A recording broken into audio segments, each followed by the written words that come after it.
Welcome to the Intentional Encourager podcast, where each episode brings you compelling conversations and stories designed to entertain, enlighten, and encourage. And now here's your host, Brian Sexton.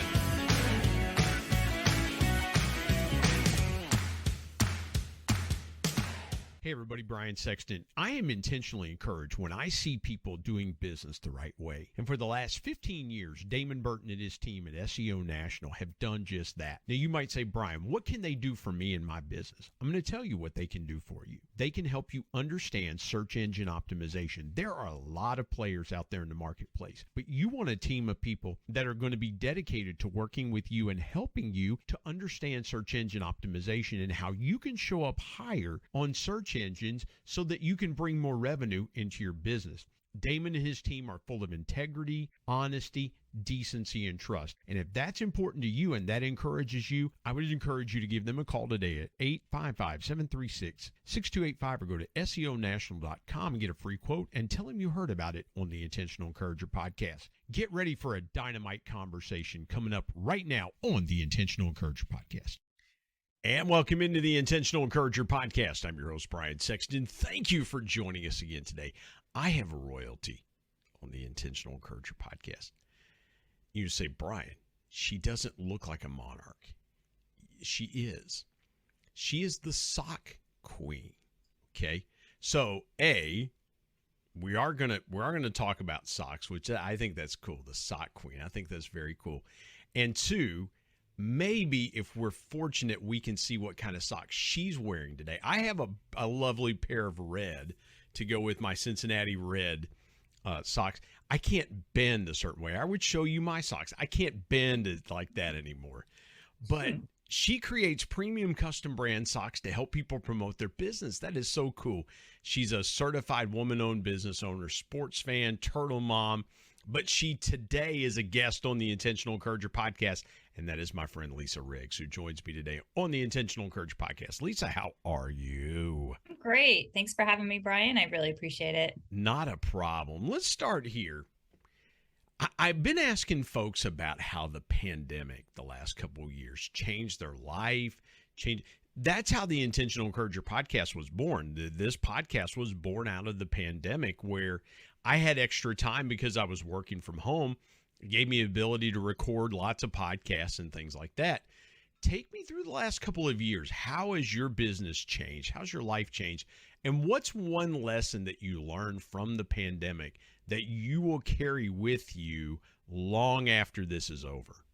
Sure. So much to unpack in that. I think everybody's got so many stories from the pandemic. I can say I'll touch business first. Business wise, I'm a small women-owned business. I was entering my fourth year, and things were going well. Revenue was up by 60 to 70% every year. I was trucking along. I was learning, and then the pandemic hit, and it was like, boom, the doors just shut. And it wasn't, my pipeline of customers weren't like, oh yeah, we'll see you in 3 weeks or 6 weeks. They were gone. Everything was gone. And so I quickly pivoted to making custom face masks.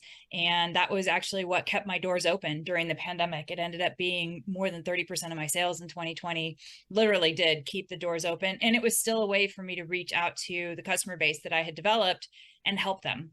And, because masks were required in schools and masks were required in businesses and everywhere, and so customizing them with the corporate branding or the school logo or mascot was a way that I could still participate with my customers. And well, people kind of looked at masks, Lisa.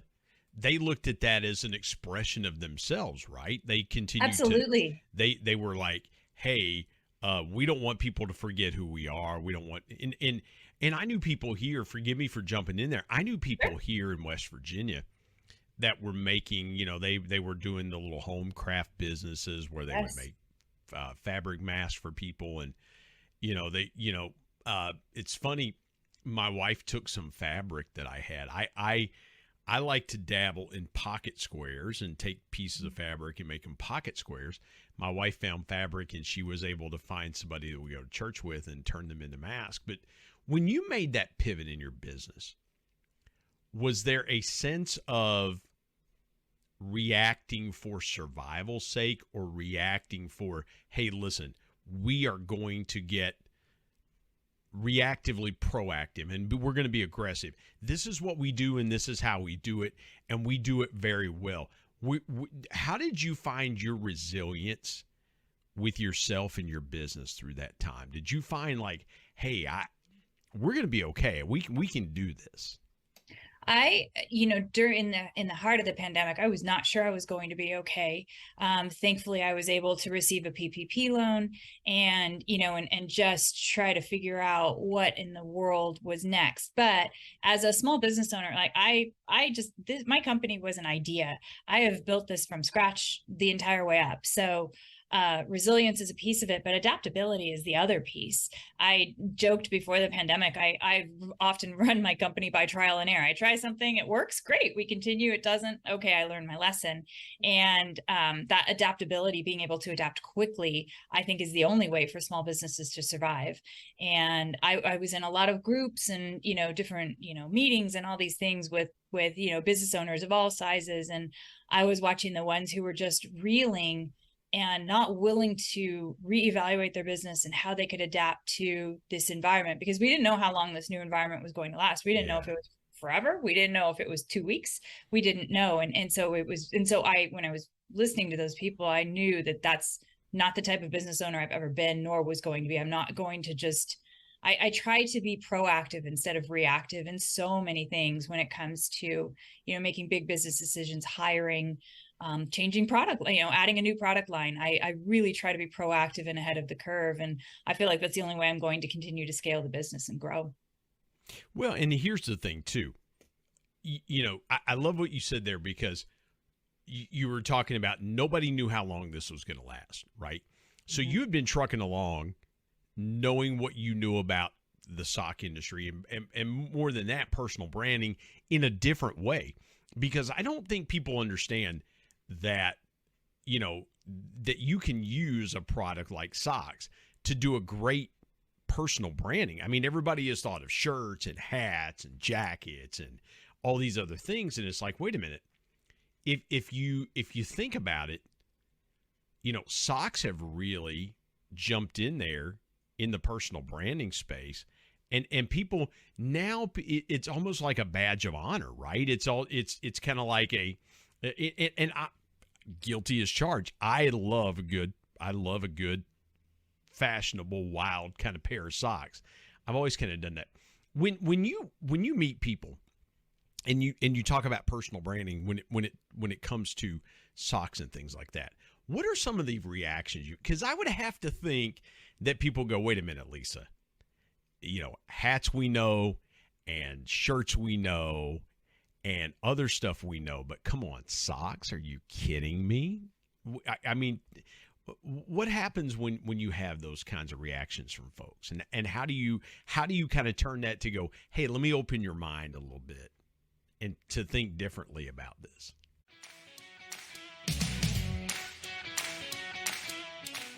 Hey everybody, Brian Sexton. Prices are going up by the day. We've got to find ways to increase our household revenue. Now, a couple ways you could do that is, one, you could go and ask your boss for a raise. But if that doesn't work, I've got another way for you. It's my friend Joe Hart's program called Products for Profit. Joe's been a guest here on the Intentional Encourager podcast and told his story about how learning retail arbitrage changed his life, and he's been helping thousands of people change theirs. Now, retail arbitrage is simply this. It's taking a product and buying it and then reselling it online for a higher price, and you keep the profits. And guess what? Amazon and Walmart use third-party resellers every day to fulfill their customer orders. I want you to go to productsforprofit.com or productsforprofit.carrd.co. Get connected to Joe's team. Tell him you heard about it on the Intentional Encourager podcast and start making money today with Products for Profit. And now let's get back to more great conversation on the Intentional Encourager podcast.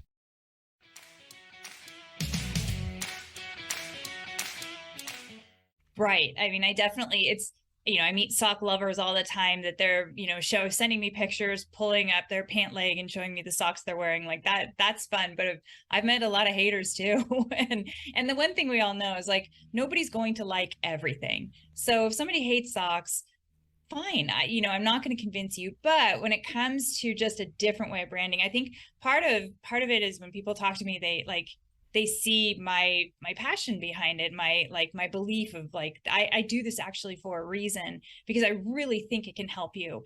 And one of the big selling points is they're one size fits all. So all of these, and I trust me, as someone with a big head, hats are not one size fits all. I can my family has had more jokes laughing at these hats that sit on top of my head. And so even there's so few things out there with that people have the traditional promotional items.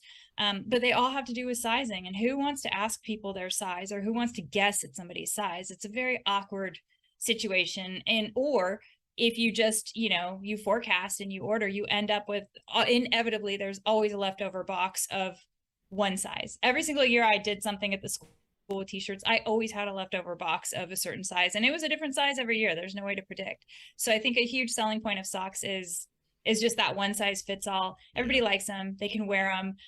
One of my biggest complaints, everybody loves getting free stuff, right? And I'm a huge sports fan.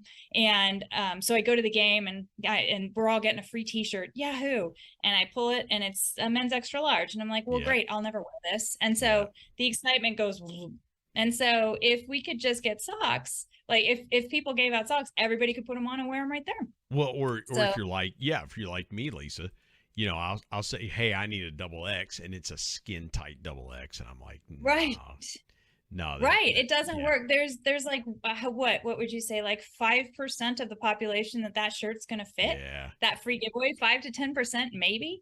And so why Lisa, you might get some pushback from the barefoot community. They might reject your product. I might. I told you not. It doesn't work for everybody. Yeah. But I would have to say the barefoot community is probably 5%. So with the socks, we'd be reaching 95%. So let's go there for a minute, because I think people in business, the when you talk to people, they'll say, hey, I want my product to hit as many people as possible. Because I've even had people in this podcast are like, well, who's your audience? And I'm like, whoever finds me. Right? Mm-hmm. That's who, because I don't believe encouragement is mutually exclusive to business people or, moms or parents or things. There's not a person on the planet that doesn't need encouragement as well, too. I would make the argument that there probably isn't a person on the planet that doesn't need socks, right? I mean, you could very much make that argument that your product is pretty universal. How, though, let me ask you this. How do you gain acceptance in a space where it should be a universal need or want? But there are a lot of people that go, well, how does that fit into my personal branding? How do I give this away as an item and people are going to be excited to get it, as opposed to some of the I hope I'm making sense with that question, Lisa. Oh, you are. No, I part of being the sock queen and running this business is I'm not a promotional product distributor. I'm not going to do pens. I'm not going to do coffee mugs. I do socks. And I believe part of the reason I do that is I believe in doing one thing and doing it at the best. And so that's what we're doing with socks. But I'm a certified woman-owned through WeBank, and they had their national conference in Atlanta in June.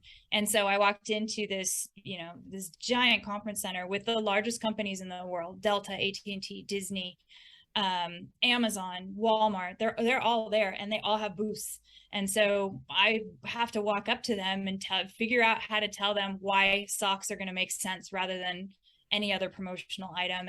And the way I actually, what I'm realizing is kind of innovating the promotional product, kind of space by offering something that is useful, that people will wear, that does fit. I did some research, and custom socks are expected to be a $60 billion industry next year. Wow. $60 billion on, and it's not just like the cute little socks you buy in the sock shop, like custom socks. And they're finding so much of that growth is in the workplace because people are offering them more and more. A lot of companies have company stores, or they want to give people something nice at the holidays. I got contacted by so many people last year that actually received socks from one of my customers, bought socks, gave it to their customers, and they liked them so much. They called me and they're like, wait, we want to give these to our customers. And they threw out the mugs and, you know, and did this instead. And it's a gift that is gender neutral. It's a gift that, you know, is appreciative. And then I work with a lot of my customers too. I call it subtle branding. Like, I think it's really important to think of who you are giving the socks to when designing. And so we like to come up with a design that the recipient will love as well as the giver, right? And so we talk about subtle branding where maybe we don't put your logo all over the sock or have it be front and center. Maybe we come up with a really great design that fits your branding, and then your logo is on the top of the foot or the bottom of the foot, or we put some messaging and you know, we make it a gift that the recipients with the logo, you know, strategically placed, they still know it's from you. Every time they put that pair of socks on, they see that, they remind it. But when they're wearing them on the leg, it's just a really great looking sock. And I think that makes them even happier. Well, there's the comfort angle too. I mean, you know, I have, and I'm in full transparency. Some of my favorite socks that I like wearing are Nike socks. I just like the feel of them and things like that. I've gotten into as I travel a lot. And by the way, when I fly, and I fly American Airlines quite a bit, I'm going to start asking the flight attendants to show me their socks. If I see logoed socks, I'm going to say, hey, look, it's probably my friend Lisa Riggs and Spirit Socks that have done that.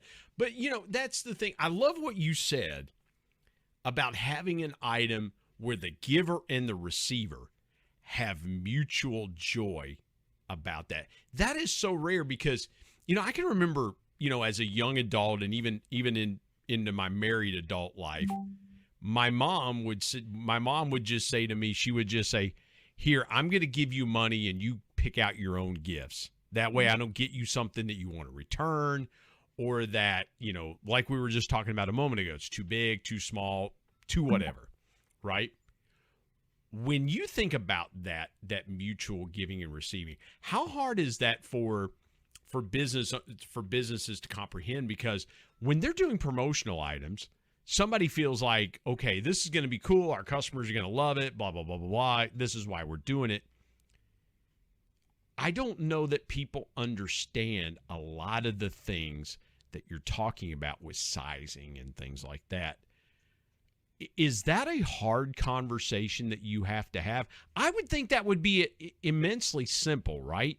You know, but is it hard for some of your customers to understand some of these nuances that seem to be very simple, but yet they're so outside the box to go, I really thought of it that way?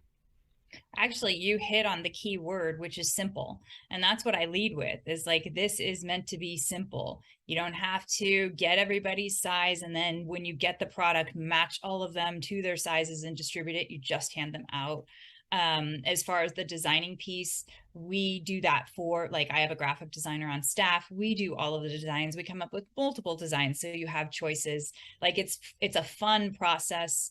And then one of the ways too that I help people understand is I'm always happy to send out samples, like, to, you know, potential customers if they'd like to test. I highly encourage, like, wash and wear them. Definitely, I want you to see the quality. Our athletic socks are modeled after the Nike Elite sock. They're a fantastic sock, and we believe in high quality. And so I stand behind the quality. So I'll send them samples too. And I'm like, and here's an adult size, here's a youth size, try it on a bunch of people. And I think that helps explain it too. And I do know, like, for people who are just so used to t-shirts and hats and jackets, it is like and so sometimes there's lots of different steps. Everyone's just ripping their socks off and putting your product on when they get it. It's like, what is this insanity that's happening right now? but here's the thing. It's almost, here's what I'm kind of sensing as you're talking about that, kind of putting myself in the moment, Lisa. Mm-hmm. It's almost like it's Christmas morning and they're going, oh my goodness, let me go ahead and put these on now. This is, you know, what I'm wearing.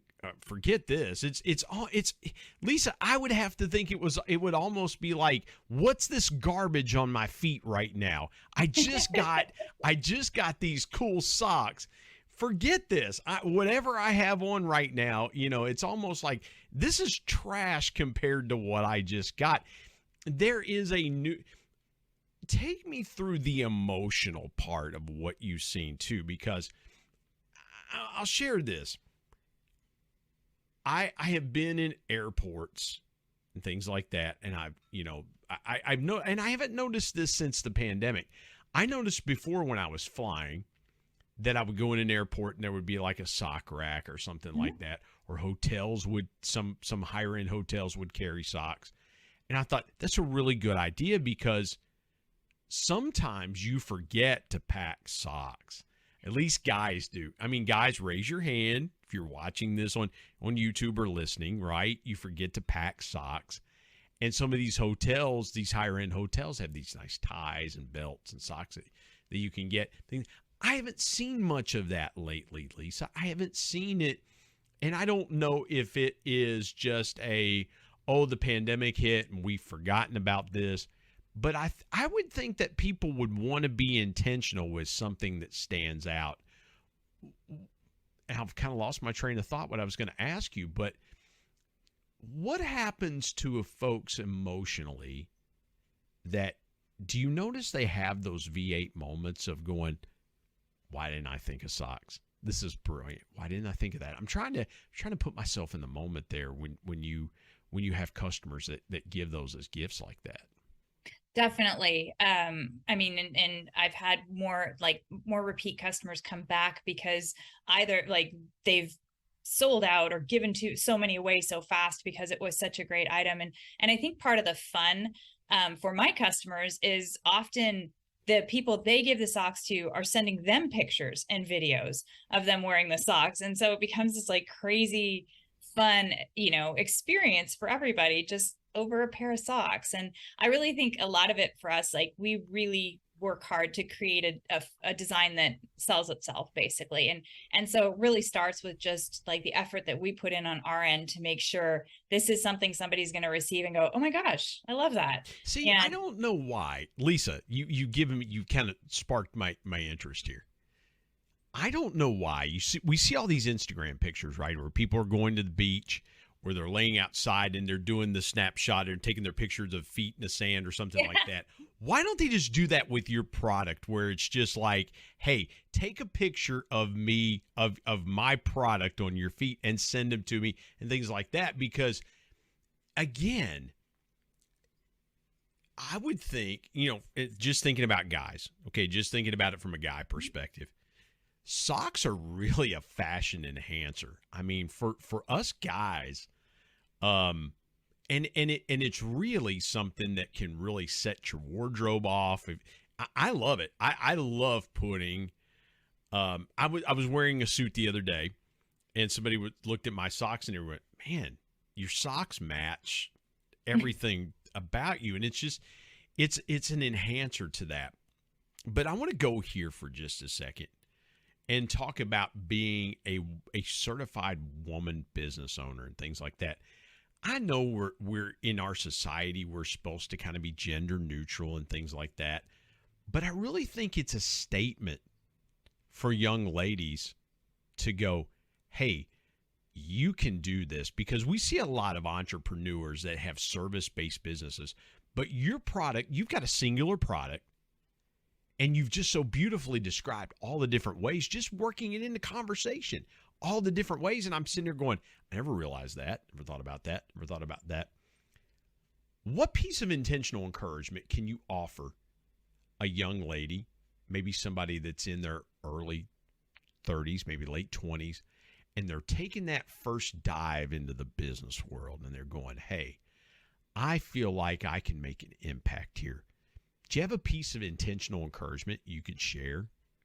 Yeah, actually, I would share a piece I got from one of my friends who was a business owner before I was, and she and I went out to lunch, and I was running everything by her right at the very beginning, and the advice she gave me was, when you're starting your business and you first start to reach out to people, don't reach out to your inner circle first, like your first connections, right?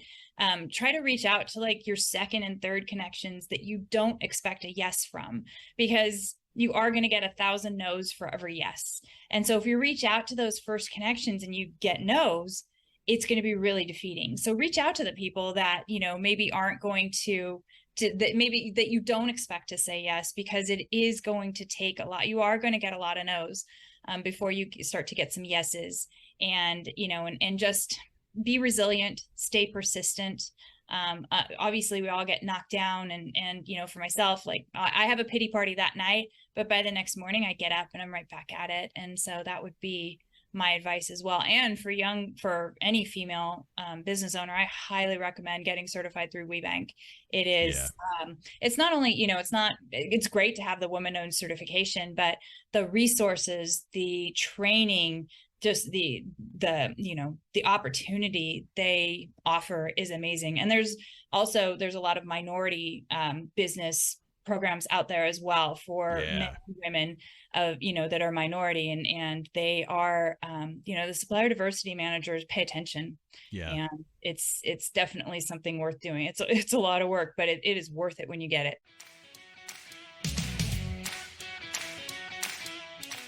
Hey everybody, Brian Sexton. Dreams are powerful pieces of intentional encouragement. We all have them. If you're a business owner, you've probably always dreamed of taking your sales to levels you've never seen before. I've got a guy that can help you with that. His name is Brad Norwood. My good buddy Brad has been on the Intentional Encourager podcast as a guest before, and he is a dream specialist. His company, Dream It Pro, offers incentive packages to travel to places such as the Masters, Kentucky Derby, the Super Bowl, even exotic places that you've always wanted to take your team, but you just didn't know how to do it. Brad's your guy. And oh, by the way, Brad's a certified bucket list coach, so he can help your team members achieve their personal dreams as well. I want you to go to www.dreamitpro.com and find out more, or call him directly at 479-466-6907. And by the way, tell him you heard it on the Intentional Encourager podcast. Let's get back to more great conversation here on the Intentional Encourager podcast.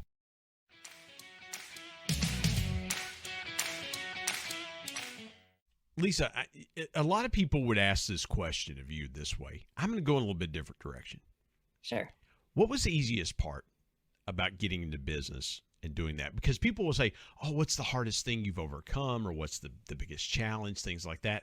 I don't want to know about that, because, again, I believe this way. I believe if you can give someone something to do that's easy to do, it starts to grow an encouraging seed inside of them. We know that if a hurdle is ankle high, we should be able to step over that.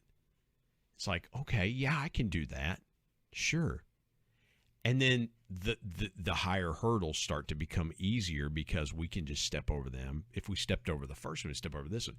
So for you, what was the easiest thing for you about going into business and becoming an entrepreneur?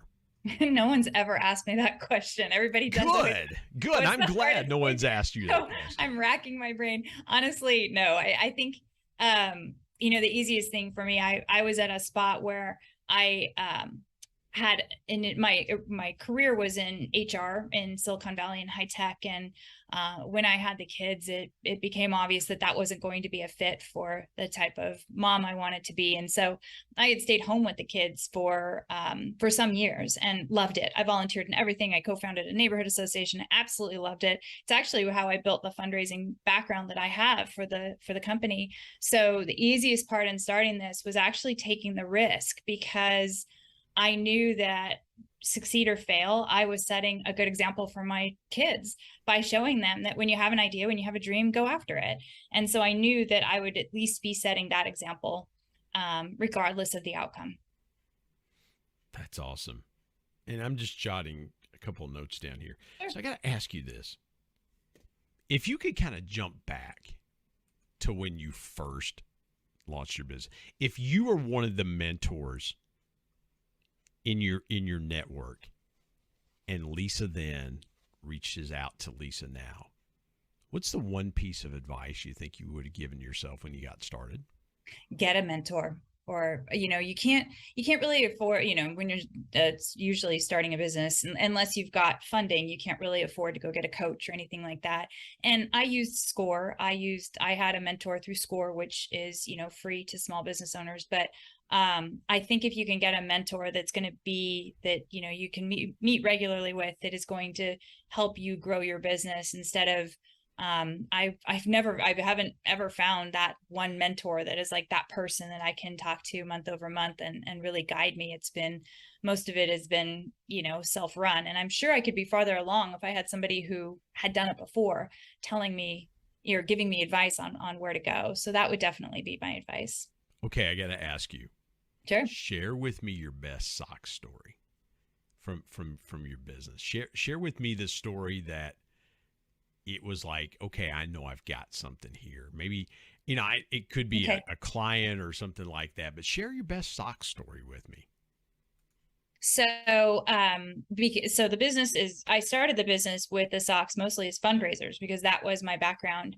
And so I work with, I work with quite a few organizations, schools, nonprofits, sports teams, et cetera, for the bands, for the fundraising part, as well as I have that corporate part. And so we kind of make them for all sorts of things. So on that fundraising end, I work with various World Down Syndrome organizations, because World Down Syndrome Day is March 23rd and their hashtag is #lots of socks. And so it's a way for them to express themselves through quirky socks. And so I had a Down syndrome organization there in Texas, and they came to me, and actually it was one of the women that I worked with has Down syndrome, and she really led the project, which was amazing to work with her and get her point of view on how we can make this work for, the entire organization. But they wanted to run a sock design contest, and then we would bring those socks to life. And so we did. I gave them the template, they ran it. They couldn't narrow down. They had so many good designs that they couldn't narrow it down to just 3. And so we did front and back. Like, this design is the front of the sock, this design is the back of the sock. And we ended up doing 5 designs on 3 socks. And then we produced the socks, we helped them like run through every step of it. And then on World Down Syndrome Day, they got to wear socks that they had designed themselves. So I always thought that was really cool. I imagine them like walking around town with their socks on, especially the artists that were the sock winners thing, and like telling people like, I drew these, I made these. And their theme too was like Down syndrome rocks, and like they just had really great themes that were incorporated into it. And so that's one of my favorite stories. That is so cool. That is so cool. Listen, I didn't know that we could talk for 30 minutes about socks. This is so cool, because you've given us a lot to think about today. Because Lisa, and we've got more in part 2 of our conversation where we're going to hear your story. But I don't know that what I see with you is, what you're telling us is, there are lots of ways to promote your business. There's lots of ways for you to make a difference in your customers' lives. There's lots of ways to do this. And I think we get so locked in to the mainstream things, and I'm using that in air quotes, that we don't understand that some of the best things that really can impact your customer from a branding standpoint are things that are just going to be things you wouldn't have thought about, right? Things that are different and unique. And so you brought us that today. Hey, let folks know how they can connect with you. I think that people are going to want to connect with you. Take a minute to let folks know how they can connect with you. And maybe there's somebody out there that goes, oh my gosh, this is such a brilliant idea. I need to be working with Spirit Socks. How can he do that? Yeah, and actually, if anybody is interested, like the samples and the mock-up designs we do for free, because I really feel like somebody should know what their product is going to look like before they decide whether they want to purchase it. Seems only fair, right? So best way to contact me, there's a couple of ways. I mean, you and I met on LinkedIn, so they can reach out to me on LinkedIn, Lisa Riggs, pretty simple. The website is spiritsocksusa.com. Socks is SOX. There's a lot of, let's start buttons where they can contact me as well. Email is lisa@spiritsocksusa, and number is 408-513-3645. Lisa@spiritsocks.com. By Spirit the way, Socks USA. Spirit Socks, forgive me, Spirit Socks USA. And Socks is SOX. So yes. Yeah. Spirit Socks USA. .com. www.spiritsocksusa.com. Yep.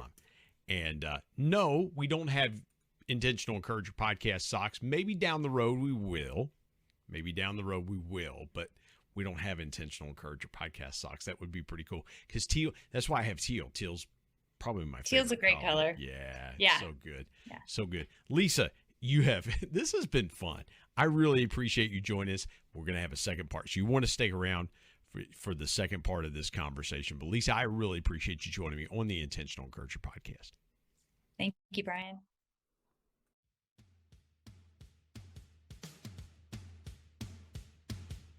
My thanks as always to producer Bryce Sexton and technical advisor Matt Means. And of course, the ultimate thanks goes to the Lord Jesus Christ, who provides intentional encouragement every day through his word. If you're not subscribed to the Intentional Encourager podcast, hit the subscribe button wherever you get podcasts so you don't miss an exciting episode where you can get encouraged and stay encouraged. And remember, anyone, anywhere, at any time, any place can be an intentional encourager.